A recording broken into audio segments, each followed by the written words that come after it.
Sup, cheap shaggers? It is Monday again. Please excuse my drunken stupor. I'm a bit belligerent right now because I'm a bit buzzed. This is my second glass of wine because I came home today after a very, very long, hard day at work, and it was kind of tough because for any of you who know what I do, I actually work in retail. I work in Forever 21, and the customers who particularly shop at my store are probably the biggest pigs you will ever meet in your whole entire life. They're slobs, they're rich, and they're entitled.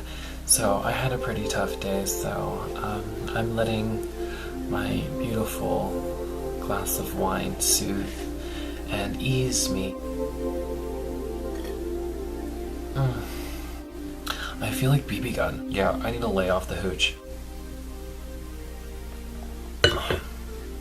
So yeah, last week's topic, which was tranny chasers, it had really good response to it, so I want to address the ladies.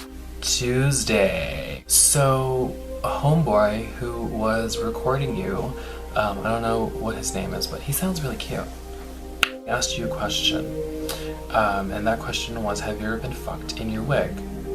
And you didn't seem to want to answer, but Annie kind of answered for you, and she said yes. I love how sisters kind of just call each other out just for the sake of embarrassment at the other's expense, and I'm okay with that.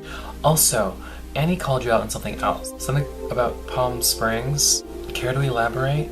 Wednesday. I couldn't fucking hear you. Speak up, bitch. Shit. You look fucking fantastic in your video. I want my wig back and I want my blazer back. Okay, because you can't keep those things. Sorry about it. Also, I really loved how half of your video was basically a plug to Whorehouse. Promo whore. You're just a huge promo whore. And I appreciate that, damn it.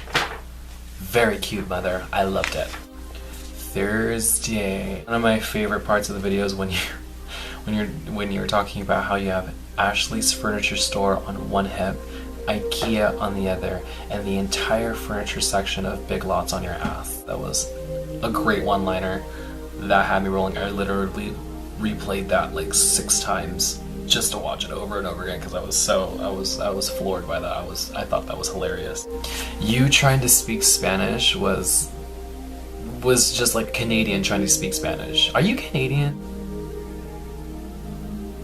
And yes, I totally agree. I think Tiffany can kick anyone's ass. Friday. Your makeup looked fucking flawless as usual. Loved the whole half Dias de los Muertos feel and then the whole fishy fierceness feel. Your story was amazing. I mean, $1,000, girl. I would pretend to suck any guy's dick for $1,000. Do you know how many wigs that could buy you? 2. And also, you kind of confirmed what Annie said about how you can kick anyone's ass because your mom put you in boxing lesson.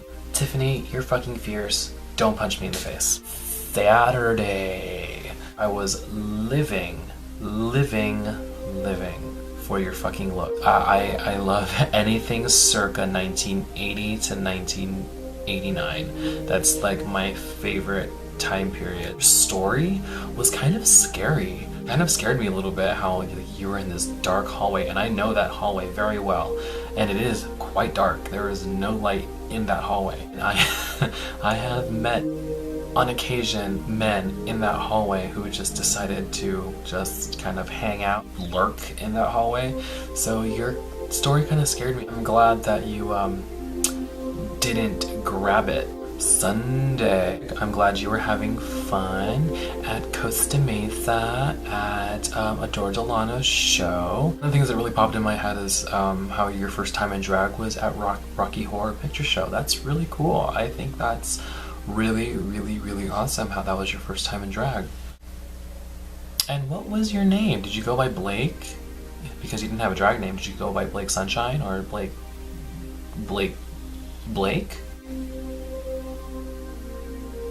And was this man cute? So the topic of this week was chosen by Our Lady Wednesday, Miss St. Peter DeVille, and the topic is shade. As Latrice Royale said, the shade of it all.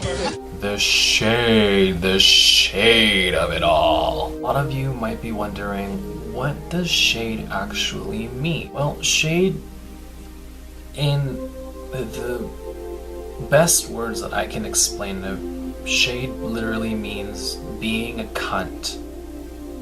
Period. Now, there are two kinds of shade. There's good shade and there's bad shade. Good shade is really playful and tongue-in-cheek and something that you do just to, it's part of our culture. Shade and reading is part of our culture. That's what we do as drag queens. Bad shade, where you're throwing shade and you're kind of telling a queen that they're busted without actually telling them. I don't know what it is about the drag community that kind of encourages queens to be shady and gross, but it happens all the time. They might feel threatened or jealous, or maybe they're just plain out cunts. Being shady literally means being a shady bitch. Kind of, I don't want to say fake, but I guess it could mean really fake if it's the bad shade. Good shade is like being funny and witty and quick and having a sharp tongue. And that is something that we experience all the time, just throwing back insults, but very playful and funny. If you're gonna be a cunt, be a funny cunt. Because if you're just being a cunt to be vindictive and evil, no one wants to listen to you. The shade of it all. But my experiences with being shady, I don't feel like I'm a really shady person. I feel like I'm a very genuine person. I'm very sincere. I'm not very fake. I kind of tell you how it is, but you know, when you meet me, I'm actually really, really nice. I like to meet people because one, I like making new friends, and two, I like to network. So I don't feel like I'm a very shady person, and I have never met anyone who's ever said, well, I've never heard anyone say that I was shady. I experienced other people being shady to me. Like, for example, this one time I was at this club, I was doing a gig, and I was going downstairs to the dressing room, and I was saying hi, I was being cordial, and I was greeting everyone, and I met this one queen that I've never met before. I'm not going to say any names, because that would be really shady. I said hi, introduced myself. I said, hi, my name is Gemini DeVille, and she said, hi, my name is so-and-so, and she complimented my shoes. Just like, oh, thank you, I really like them, they're my new shoes, blah, blah, blah, and I break them in, and I went to this whole story, and she goes, oh, that's cute, where did you get them? And I was like, oh, I got them from Santee Alley. And she goes like, oh yeah, that's right, girl, yeah, I think I remember seeing those. I was gonna buy them, but I felt like they looked too knockoff. The shade of it all. That's just being shady. That's like not directly insulting the person, but really directly insulting the person. And I know that shade doesn't only exist in the drag world. Rapists, those are shady people. Husbands who cheat and wives who cheat, those are shady people. Like, just being shady is terrible. But the thing about like gay shade and drag shade, it's very like under the radar. It's like, I'm gonna make this sound like a compliment, but it's really an insult. That's shade. So this wine is really doing its job, because I'm glad, because I am really, really tired and sleepy, and I'm about to just go wallow in my sorrow and anger and go to sleep. And I have nothing else to say anyway. I will see you bitches next Monday.